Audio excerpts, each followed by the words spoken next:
Assalamualaikum warahmatullahi wabarakatuh. Perkenalkan, nama saya Marna, mahasiswa STIM Lasharanjaya Makassar angkatan 2019 B dengan NIM 2019-02005. Nah, pada kesempatan kali ini saya akan menjelaskan sedikit materi mengenai teori pengambilan keputusan. Pengambilan keputusan dapat diartikan sebagai pemilihan alternatif terbaik dari beberapa alternatif yang tersedia. Ada beberapa teori yang paling sering digunakan dalam pengambilan keputusan, yaitu yang pertama, teori rasional komprehensif, yang kedua, teori instrumental, yang ketiga, teori pengamatan terpadu. Hakikat pengambilan keputusan. Nilai pengambilan keputusan dapat dibagi menjadi 4 bagian, yaitu nilai kebijaksanaan, nilai organisasi, nilai pribadi, dan nilai politik. Karakteristik pengambilan keputusan adalah sesuatu yang tumbuh sejalan dengan waktu dan telah menumpu serta membentuk sikap seseorang yang selanjutnya itu memberi pengaruh pada sikap keputusan yang dibuat oleh orang tersebut. Karakteristik pengambilan keputusan dapat dibagi menjadi 3 bagian, yaitu yang pertama, takut pada resiko, yang kedua, hati-hati pada resiko, yang ketiga, suka pada resiko. Adapun tipe-tipe pengambilan keputusan yaitu yang pertama, tipe ketergantungan, yang kedua, tipe eksploitatif, yang ketiga, tipe tabungan, yang keempat, tipe pemasaran, yang kelima, tipe produktif. Dalam teori pengambilan keputusan juga terdapat teknik pengambilan keputusan, yaitu yang pertama, analisis keputusan, yang kedua, keputusan dalam ketidakpastian. Selain itu juga terdapat langkah-langkah dalam mengambil keputusan, yaitu yang pertama, observasi, yang kedua, analisis, yang ketiga, pengenalan masalah, yang keempat, pengembangan modal, yang kelima, pemilihan data, dan yang keenam, perumusan dan pemecahan. Menurut Kamaluddin, pohon keputusan yang lengkap mempunyai komponen-komponen sebagai berikut, yaitu yang pertama, titik pilihan, yang kedua, cabang alternatif, yang ketiga, titik hasil, yang keempat, cabang hasil, yang kelima, kesuksesan. Adapun kelebihan dan kelemahan dari pohon keputusan. Yang pertama, kelebihan pohon keputusan yaitu yang pertama, menghilangkan perhitungan-perhitungan yang tidak dibutuhkan. Yang kedua, bersifat fungsional. Kemudian kelemahan pohon keputusan yaitu yang pertama, terjadi overlap. Yang kedua, kesulitan dalam menentukan pohon keputusan yang optimal. Dalam teori pengambilan keputusan secara umum, informasi yang masuk kadangkala terjadi dalam berbagai kondisi seperti kondisi pasti, kondisi tidak pasti, dan kondisi konflik.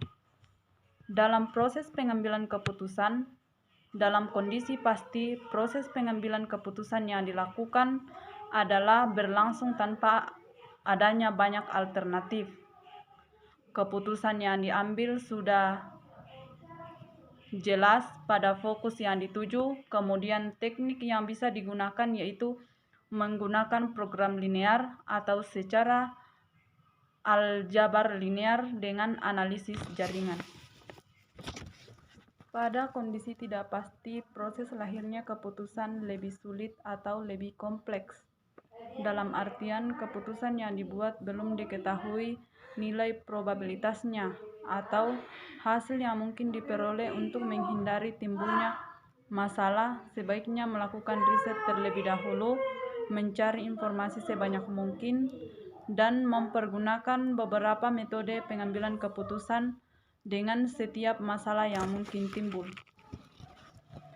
Pada kondisi konflik, maka pengambilan keputusan yang dilakukan akan menimbulkan dampak yang mungkin saja bisa merugikan salah satu pihak. Untuk menyelesaikan masalah, biasanya dilakukan pendekatan secara teori permainan dalam bisnis, diaplikasikan dalam tawar-menawar harga hingga terrealisasinya suatu kontrak dan kesepakatan. Dalam teori pengambilan keputusan juga terdapat risk dan return, Risk dapat diartikan sebagai bentuk keadaan ketidakpastian, suatu keadaan yang akan terjadi, artinya dengan keputusan yang akan diambil berdasarkan berbagai pertimbangan. Kemudian return adalah keuntungan yang diperoleh oleh perusahaan individu dalam institusi dari hasil kegiatan investasi yang dilakukan.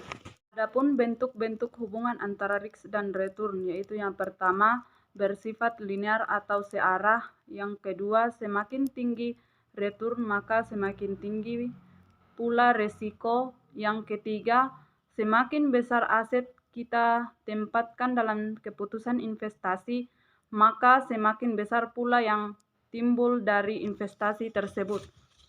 Teknik penyelesaian pengambilan keputusan dalam kondisi pasti dilakukan dengan beberapa cara, yaitu pemrograman linear, yang kedua analisis jaringan, yang ketiga analisis antrian, yang keempat campuran.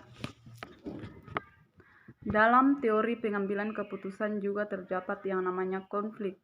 Konflik dapat diartikan sebagai sebuah situasi di mana dua orang atau lebih menginginkan tujuan-tujuan yang menurut persepsi mereka dapat dicapai oleh salah seorang di antara mereka, tetapi hal itu tidak mungkin dicapai oleh kedua belah pihak.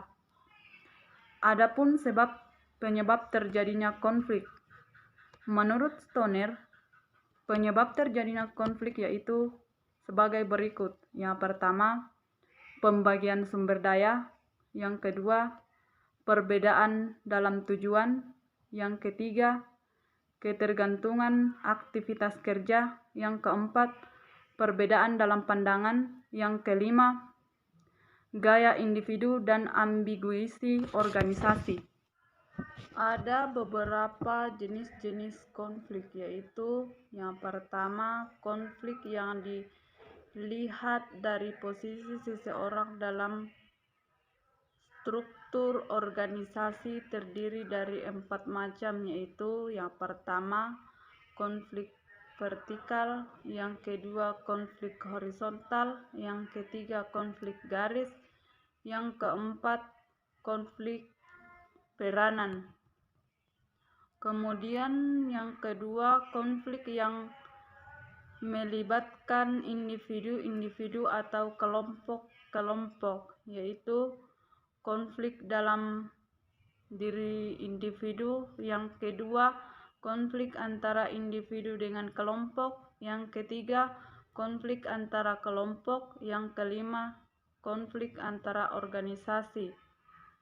Konflik dilihat dari fungsinya terdiri dari dua, yaitu konflik rasional dan konflik disfungsional.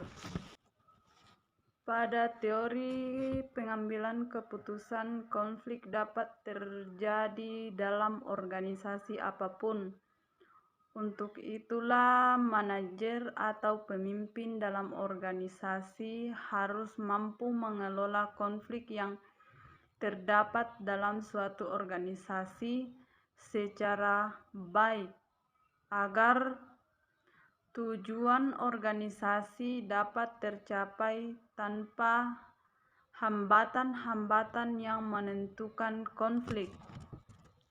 Pengambilan keputusan dalam kondisi pasti yaitu pengambilan keputusan di mana berlangsung hal-hal sebagai berikut, yaitu yang pertama, alternatif yang dipilih hanya memiliki satu konsekuensi. Yang kedua, keputusan yang diambil didukung oleh informasi. Yang ketiga, dalam kondisi ini pengambilan keputusan secara pasti mengetahui apa yang akan terjadi.